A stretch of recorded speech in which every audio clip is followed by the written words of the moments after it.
Parę lat temu wpadła mi w ręce mapa Jurka Wali podczas zebrania Polskiego Związku Alpinizmu. On na tej mapie pokazywał szczyty i rejony w Pakistanie, które są jeszcze niezdobyte. Jak się okazuje, 15% szczytów w Pakistanie ma swoje pierwsze wejścia, reszta czeka na pierwszych odkrywców. To nas trochę zainspirowało, mnie to zainspirowało. Chciałem po prostu pojechać i zobaczyć miejsca, które są jeszcze niezbadane, dokonać takiej właśnie eksploracji.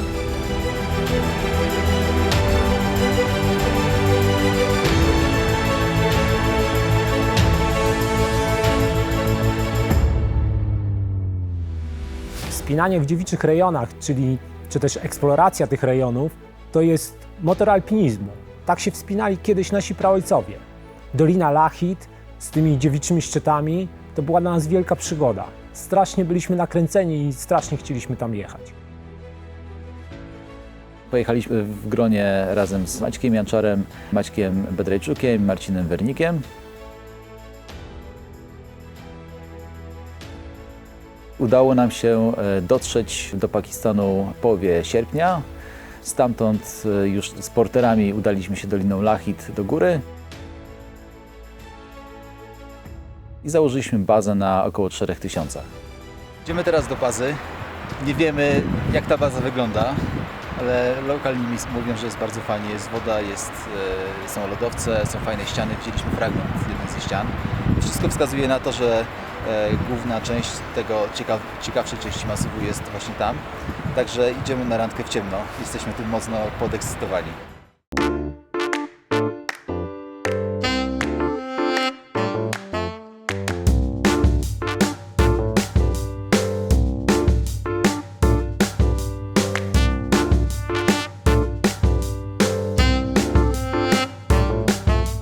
Pierwszy cel wybraliśmy najbliższą górę, która była w zasięgu i wydawała nam się w miarę łatwa. Okazało się oczywiście, że tak nie było.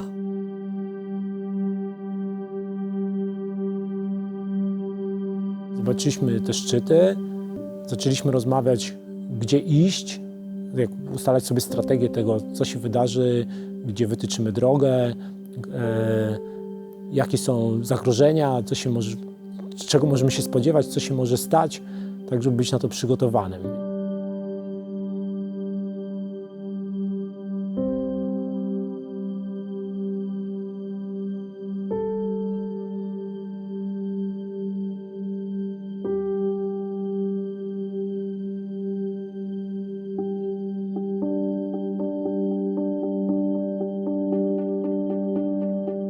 Podeszliśmy do bazy wysuniętej w dobrej pogodzie. Wzięliśmy płachty biwakowe, żeby sobie zabiwakować pod Serakiem, a kolejnego dnia zaatakować już na szczyt. Jednak rano się obudziliśmy przykryci kołdrą śniegu. Niestety pogoda się totalnie zepsuła, musieliśmy schodzić.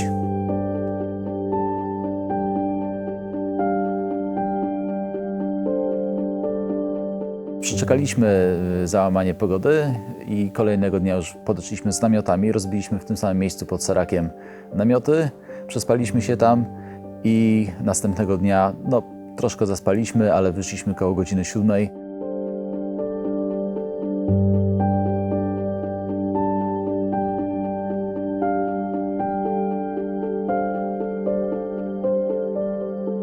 Po kilku wyciągach, gdzie ten lód miał tam 70-80 stopni, już trzeba się troszkę wspinać. Nie było tam tu za dużo chodzenia po śniegu, więcej było wspinania w takim terenie 70-80 stopni i to nas zaskoczyło.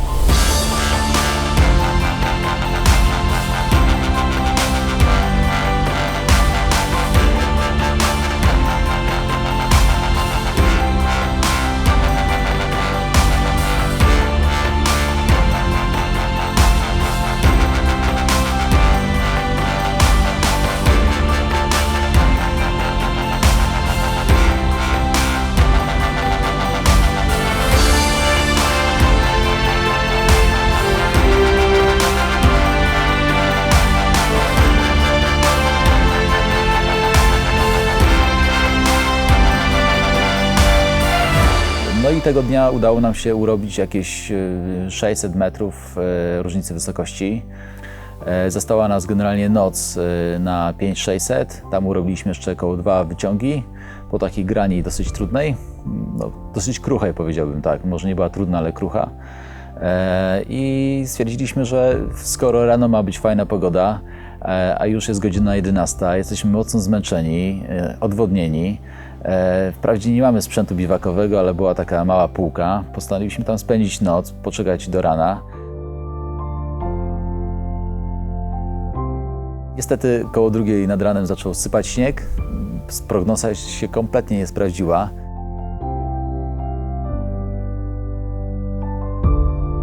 Wydawało nam się jednak, że do szczytu jest niedaleko, więc się zaoferowałem, że poprowadzę jeszcze tam parę wyciągów po tym biwaku.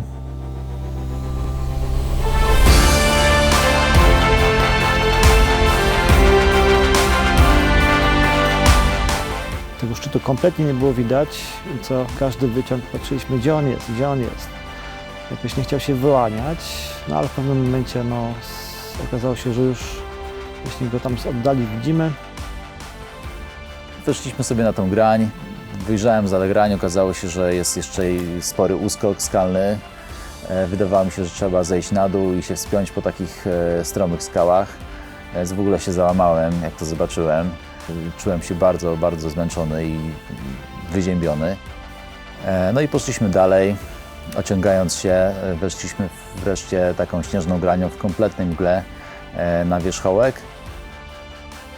Kilkaset metrów było już łatwe, mozolne, krok za krokiem gramolenie się po śniegu.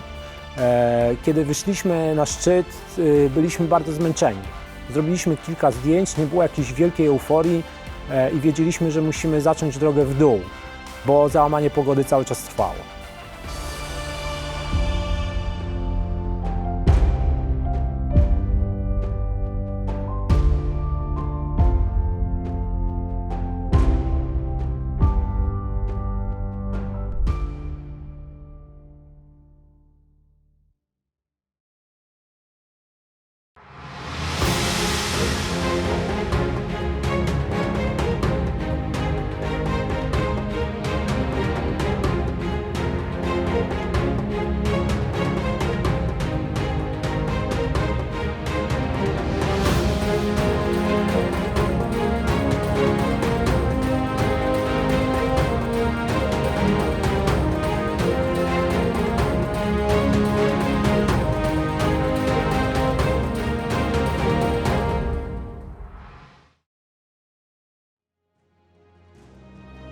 Najwybitniejszym wierzchołkiem w całej dolinie był taki szczyt oznaczony numerem 112 na mapach Walii. Nazwaliśmy go roboczo Ogrem, bowiem nazywać szczyty można po wejściu na nie.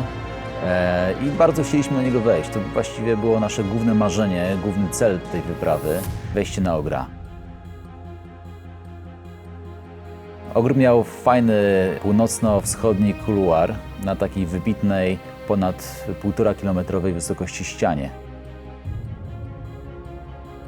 W międzyczasie poszliśmy na wycieczkę do drugiej doliny, ale ten Ogr cały czas był w naszych głowach, więc stwierdziliśmy, że rezygnujemy z dalszego wyjścia i wracamy po to, żeby zaatakować Ogra.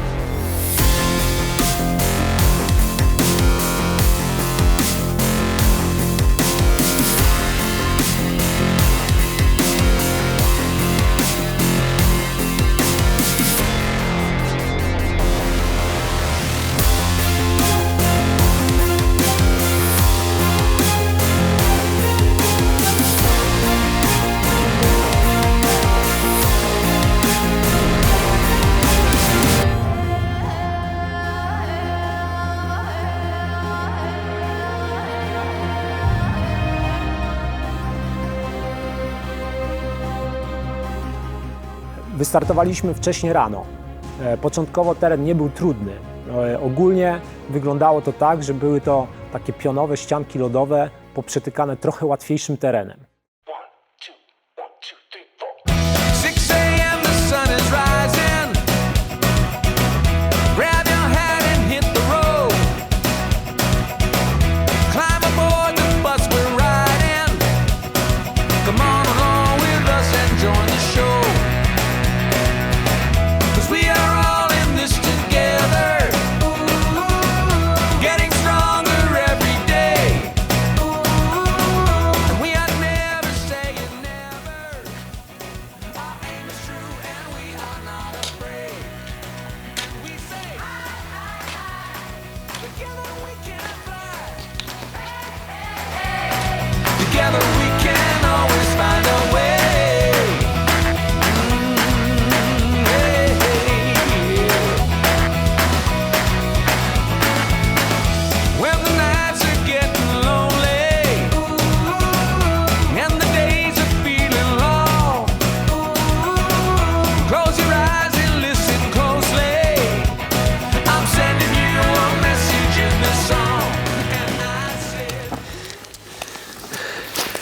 Jak tam panowie po seraku?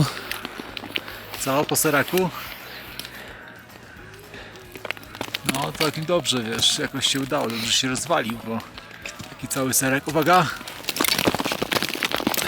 Taki serek jakby na nas spadł, to by nie było co zbierać.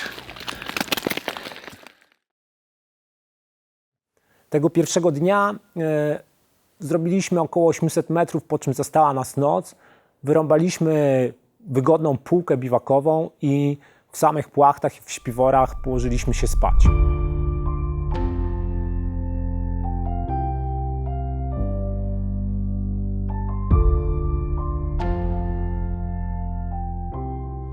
Panie Tomku, jak tam po biwaku?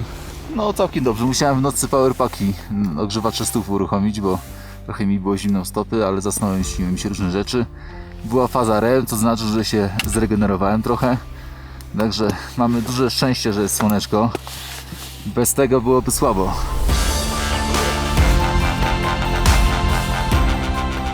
Drugiego dnia było trochę trudniej. Były dość trudne mikstowe wyciągi, które bardzo mocno nas spowolniły. Poruszaliśmy się wolno, na pewno doskwierała nam już wysokość i urobiliśmy dużo mniej niż dnia pierwszego. Półka biwakowa, na której spaliśmy, była też dużo słabsza. Nogi wisiały nam w powietrzu, no i nie dało się tam tak naprawdę dobrze wyspać.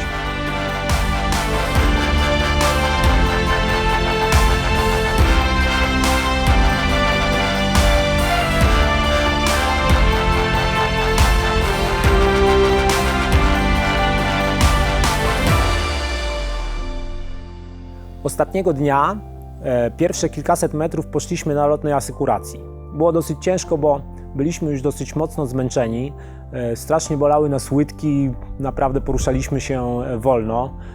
Kiedy nam się wydawało, że już granie jest tuż i że kończy się teren, drogę zagrodziły nam dwa trudne wyciągi. To były kluczowe, chyba najtrudniejsze wyciągi na całej drodze.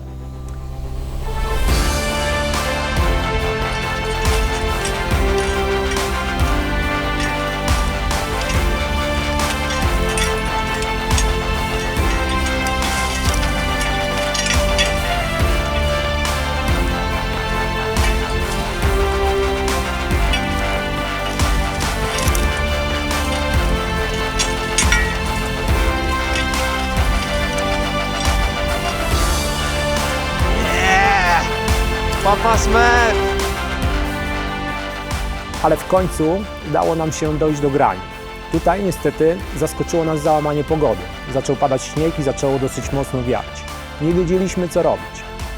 Skontaktowaliśmy się przez radio z bazą, żeby dowiedzieć się o to, jakie są prognozy na kolejne dni i dowiedzieliśmy się, że nadchodzi bardzo duże załamanie. Stwierdziliśmy, że tym naszym kuluarem zjazdy, powrót z drogi w załamaniu pogody będzie bardzo ryzykowny, więc jedyna słuszna decyzja to było rozpocząć zjazdy w dół. Zaczęliśmy zjeżdżać z Przełęczy, dojechaliśmy koło północy do naszego pierwszego biwaku. Tam spędziliśmy noc i następnego dnia zaczęliśmy dalej zjeżdżać, w dobrej pogodzie jeszcze. Łącznie wykonaliśmy 27 zjazdów całą ścianą, stabiliśmy 45 metrów repa.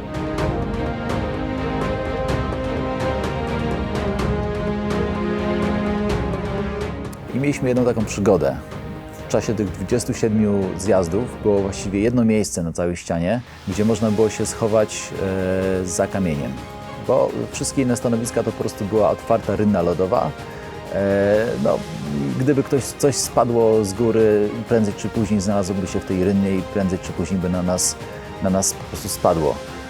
Ale było jedno miejsce, gdzie można było się schować za kamieniem. I dokładnie w tym momencie, gdy po prostu dojechaliśmy do tego miejsca, przyszła silna lawina, która wyrwałaby nas razem z całym stanowiskiem lodowym ze ściany. Także niezła przygoda, niezły fart, po prostu szczęście na maksa. Strasznie żałowaliśmy, że nie idziemy na szczyt, ale stwierdziliśmy, że góra i tak będzie na nas czekać, a najważniejsze jest to, żebyśmy cało i szczęśliwie zeszli na dół. Dotarliśmy na lodowiec, jeszcze tego samego wieczoru byliśmy w bazie. W nocy przyszło prognozowane załamanie, które trwało przez kolejne kilka dni. Napadało tyle śniegu, że namioty, które zostawiliśmy na lodowcu, całkowicie przykryły aż po dach i połamało wszystkie maszty.